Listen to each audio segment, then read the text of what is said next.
বেচা যায়। প্রত্যেকদিন 2-250 করে 2-250 নাই নাই ওঠে? ওঠে, হ্যাঁ। আচ্ছা। সকালে কালকে বেচছি 200, আজকে নিয়েছিলাম 250। তো এই লাউগুলা কিন্তু বিক্রির জন্য প্রস্তুত করা হচ্ছে। এই দেখছেন এগুলা বিক্রি করা হবে। এই যে জায়গায় জায়গায় রেখে দিয়েছে, এখানে করা হয়েছে। দেখেন বন্ধুরা, একদম নামনি অঞ্চলে যে এই ধরনের জমি যে চাষ করেছে তার সাথে কিছু কথা পাতমু, কিছু কথা জানানোর চেষ্টা করবো।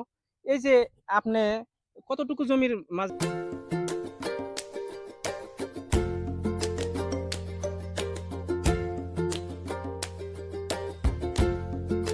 আর 20 20 টাকা টাকা। হলো, গোলটা 20 টাকা। এই যে গোল গোল নাই যেগুলা দেখছেন আপনারা সেটা 20 টাকা বিক্রি এই যে হয়। এটা 20 টাকা বিক্রি হয়। হ্যাঁ, আর যেটা এই লম্বাটা। লম্বা সাইজের যেটা আছে সেটা আরো বেশি করে করেন। আগামীতে আরো হবো, কথা হবো, বলবো।